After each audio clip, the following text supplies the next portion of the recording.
नमस्कार दोस्तों, मैं हूं सुरजीत श्यामल। आप देख रहे हैं वर्कर वॉइस .in। दोस्तों, महाराष्ट्र के अंदर अगर प्राइवेट कर्मचारी के रूप में, मजदूर के रूप में काम करते हैं तो आपका 1 जनवरी 2023 से न्यूनतम वेतन कितना होगा, आज मैं उसकी जानकारी दूंगा। न केवल इसका नोटिफिकेशन का कॉपी दूंगा बल्कि ये भी बताऊंगा कि अलग अलग कैटेगरी में आपका क्या न्यूनतम वेतन वृद्धि की गई है। इसके साथ ही अगर महाराष्ट्र राज्य के अंदर ही सेंट्रल गवर्नमेंट के किसी विभाग में आप काम कर रहे हैं तो आपके लिए अलग न्यूनतम वेतन का प्रावधान है। वो क्या है, उसकी भी जानकारी इसी वीडियो में आपको मिलेगा। इसके लिए हमारे इस वीडियो पे आप अंत तक बने रहें। दोस्तों, आइए हम इसको स्टेप बाय स्टेप करके जानते हैं। दोस्तों, आपको बता दूं कि देश के किसी भी कोना में आप प्राइवेट कर्मचारी के रूप में, मजदूर के रूप में काम करते हैं तो आपके लिए सरकार के द्वारा हर 6 महीने पे महंगाई भत्ते का नोटिफिकेशन निकाला जाता है और जो न्यूनतम वेतन है उसको 5 साल में रिवाइज करने का नियम है। लेकिन बहुत सारे लोगों को अभी भी जानकारी नहीं है कि उनको कितना न्यूनतम वेतन मिलना चाहिए। लेकिन जैसे ही आपका हमारे पास कमेंट्स आता है और अलग अलग स्टेट से कमेंट्स करते हैं और हमारे पास नोटिफिकेशन सरकार वाला मिल जाता है तो हम इसकी जानकारी आपको जरूर देते हैं। आज हम महाराष्ट्र के अंदर काम करने वाले मजदूरों, प्राइवेट कर्मचारियों के लिए न्यूनतम वेतन की जानकारी लेकर के आए हैं। लेकिन आपको बता दूं, थोड़ा सा देर से जानकारी दे रहा हूं, इसके लिए क्षमा चाहूँगा। लेकिन कोशिश करूँगा कि आपको सही तरीके से बता पाऊँ ताकि खुद से आप अपना जो सैलरी है वो चेक कर पाए और देख पाए कि आपको जो दर सरकार के द्वारा जारी किया है उतना कम से कम मिल पा रहा है या नहीं मिल पा रहा है। अगर नहीं मिल पा रहा है तो इसके लिए आप कहाँ कंप्लेन करेंगे, कैसे कंप्लेन करेंगे, इसकी भी जानकारी दूंगा। तो आइए सबसे पहले हम ये जान लेते हैं कि आपका नोटिफिकेशन के हिसाब से 1 जनवरी 2023 से अलग अलग कैटेगरी के अंदर न्यूनतम वेतन क्या होगा। दोस्तों, जैसे हमारे वीडियो के डिस्क्रिप्शन में जाएंगे तो आपको हमारे ब्लॉग www.workervoice.in का ये वाला लिंक मिल जाएगा, जिसको क्लिक करते हैं हमारे इस वाले पोस्ट पे आ जाएंगे जिसमें हमने पूरी जानकारी दी है।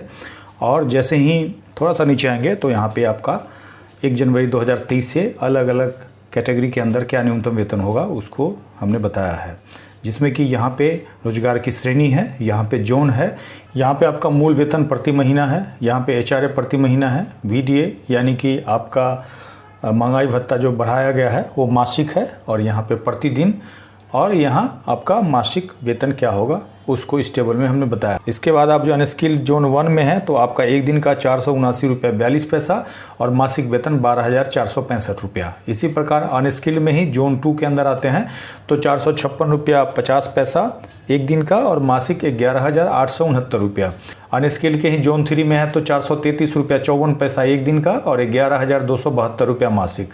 सेमी स्किल के अंदर जोन 1 में 511 रुपया 54 पैसा एक दिन का और 13,300 मासिक होगा। सेमी स्किल के अंदर ही जोन 2 में एक दिन का 488 रुपया 62 पैसा और मासिक 12,704 रुपया। इसी प्रकार सेमी स्किल के जोन 3 में एक दिन का 465 रुपया 69 पैसा और मासिक 12,108 रुपया।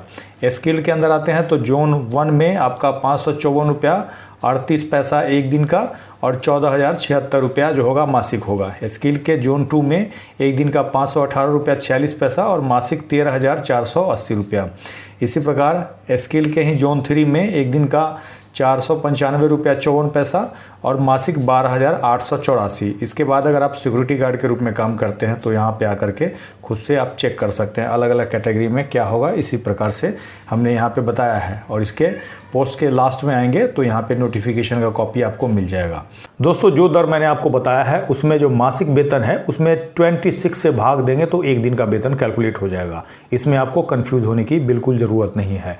और जो नोटिफिकेशन है उसके हिसाब से जो सैलरी मैंने बताया है वो 8 घंटे के लिए है और अगर इससे अधिक काम कराया जाता है तो ओवर टाइम के हिसाब से मिलेगा। आपको बता दें कि अगर इस दर से आपको नहीं मिल रहा है 1 जनवरी 2023 से तो इसके लिए आप अपने एरिया के लेबर कमीशन ऑफिस में लिखित शिकायत कर सकते हैं, जहां की जितना आपको कम दिया जा रहा है उसके 10 गुने हर जाने की मांग करेंगे। और तो और आपको बता दूं कि जैसा कि मैंने बताया था कि आप महाराष्ट्र के अंदर ही सेंट्रल गवर्नमेंट के किसी विभाग के अंदर कॉन्ट्रैक्ट वर्कर, डेली वेजर आदि के रूप में काम करते हैं तो आपके लिए एक अलग न्यूनतम का प्रावधान होता है जिसको कि सेंट्रल स्फीयर का न्यूनतम वेतन कहा जाता है। और इसके बारे में हमने काफ़ी पहले जानकारी दे रखी है। अगर आपने हमारे उस वीडियो को नहीं देखा तो यहाँ पे आई बटन पर क्लिक करके देख सकते हैं। साथ ही मैं नीचे वीडियो के डिस्क्रिप्शन में लिंक दे दूंगा। दोस्तों, ये जानकारी आपको कैसी लगी नीचे कमेंट्स करके जरूर बताएंगे। अगर आप हमें फेसबुक पे देख रहे हैं तो पेज को लाइक करेंगे, यूट्यूब पे देख रहे हैं तो चैनल को सब्सक्राइब करेंगे, वीडियो को अधिक से अधिक शेयर करेंगे ताकि अधिक से अधिक साथियों तक ये जानकारी पहुंच पाए। इसके साथ ही विदा लेता हूं, जल्द ही एक नई जानकारी के साथ मिलते हैं। धन्यवाद।